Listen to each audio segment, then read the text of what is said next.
추가적인 금리 인상은 파월이 이제 경제와 금융 발전을 고려하겠다 같은 말로 좋아. 우리가 알고 있던 그 긴축 우려가 긴축 속도가 좀 조절되는구나 라고 생각해서 상승세가 장중에 나왔어요. 하지만 약세 전환된 이유가 있겠죠, 당연히. 자, 파월이 최종 금리는 예상보다 높아질 거다. 파월이 지속적으로 말했던, 연준에서 지속적으로 얘기했던 최종 금리 수준은 4.5에서 4.75였습니다. 그렇다는 것은 추가적인 금리 인상을 하겠다는 것은 결국 5% 이상 금리 인상이 날 가능성이 있다. 그렇게 보여지고 있거든요. 그러한 점을 고려한다면 당연히 증시는 악영향을 끼칠 수밖에 없고 약세가 나와준 모습입니다. 파월이 이번에 발언한 것 중에 좀 바뀐 게 있어요. 파월의 발언 중에 바뀐 게 무엇이냐, 지금까지 금리를 많이 올렸고 경제에 미칠 때까지 시간차가 있다, 그렇다니까 우리는 그것까지 고려를 해야 된다, 이런 식의 발언을 파월이 했거든요. 지금까지 좀 수치에 의존된 모습을 많이 보이던 파월하고는 좀 많이 상반된 모습을 보이고 있습니다. 그리고 금리가 과도하게 많이 오를 경우 우리는 경기를 부양할 만한 많은 정책을 보유하고 있지만 다 반대로 인플레를 못 잡아서 경제가 부정적이라서 인플레가 고착화된다면 그거에 대한 큰 문제점이 더 많다라고 지금 주장하고 있습니다. 자, 그래서 한미 간의 이제 그 금리는 다시 최대 이제 1%까지 벌어진 상황 속에 11월 24일 날 이제 하는 이제 금통위가 있거든요. 우리나라도 금리를 얼마나 올리는지 한번 주목해 보시기 바랍니다. 지금으로서는 제가 예측하기에는 그래도 빅스텝까지는 힘들지 않을까라는 생각을 하고 있어요. 한번 지켜보시길 권유드릴게요. 12월 금리 인상이 지속, 유지될 것이다. 예를 들면은 자이언트 스텝을 그대로 가겠다, 이런 식의 발언을 하면은 제주은행이라든지 푸른저축은행 같이 이 금리 인상 수혜주가 강세가 나올 수가 있습니다.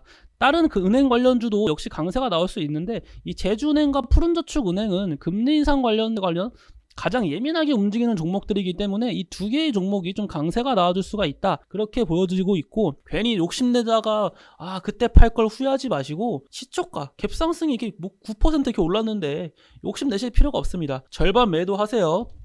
자, 푸른저축은행도 제 말 들었으면 시초가의 10% 갭상승 쪘잖아요. 10% 매도하고 보세요. 일단 수익 실현하세요. 제가 이 수많은 은행 관련주 중에서도 딱 두 개 뽑았었죠. 이 두 개가 가장 큰 수혜준 거 기억하고 계시면 좋아요. 앞으로도 이 두 개, 이 ICH 무상증자 관련 이슈 하나 더 말씀드리면은, 옛날에는 말씀드린 것처럼 무상증자 이슈가 나오자마자 좀 상승세가 나와주고 권리락 이후 좀 시세가 꺾이는 모습이 많이 취열됐다면은, 최근에는 무상증자 발표와 동시에 약세가 나와주고 권리락 날 또 상승세, 이런 모습이 많이 나와주고 있거든요.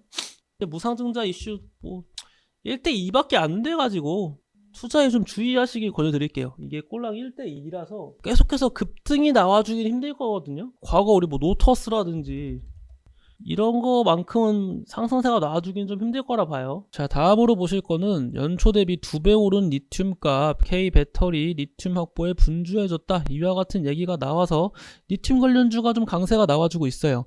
제가 리튬 관련주 강세 나올 때 두 개의 종목을 보라고 했습니다. 기억하시나요? 첫 번째 종목은 금양이에요. 금양은 투자 주의 종목에 선정되어서 그렇게 강력하게 강세가 나와주지 못하지만 현재 5일 평균선 유지해주면서 추세 유지해주고 있고요. 상승 관점 유효합니다.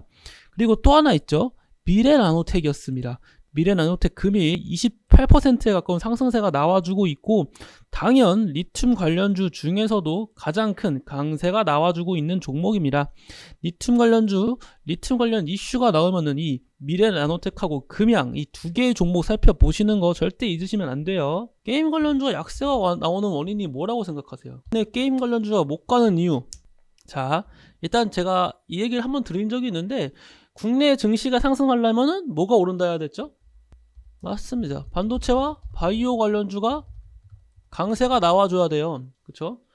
상장 종목이 월등히 많아가지고 반도체와 바이오 관련주가 이 종목들이 가야지만 상승세가 나와주는 건 어쩔 수 없는 상황이에요. 그만큼 상장 종목이 많다 보니 거기에 만약에 얘네가 무조건 1군 종목들이 이 바이오와 반도체다, 얘네가 1군이다, 얘네가 먼저 가야 되나 싶으면은 그 2군으로 게임주가 들어가요. 게임주도 좀 강세가 나와줘야 됩니다. 우리나라 게임주들도 게임주 속에는 또 이제 메타버스가 들어갈 것이고 NFT까지 넣는다면 넣겠습니다. 넉넉자 많이 약화되긴 했지만 아무튼 이런 식으로 국내 게임주들이 좀 강세가 가져야 된다. 근데 게임주가 못 가고 있는 것 자체가 좀 억눌려 있잖아요. 공매도로 인한 지금 그 바이오 관련주도 그러고 좀 억눌려 있단 말이에요. 증시를 정말 이렇게 공매도가 아니고서는, 그리고 이렇게까지 조정만 내릴 수 있다는 것 자체가 저는 좀 믿기지가 않아요. 한 번의 반등 없이 쭉 거의 진짜 하락세만 나오고 있거든요. 그래서 게임 관련주가 좀 강세가 나와주려면은 조금 더 증시의 좀 상승세, 우리나라가 이제 저점이 잡혔고 상승장이 나온다라는 좀 이런 기대감이 있으면은 그때부터는 나쁘지 않을 수 있겠네요.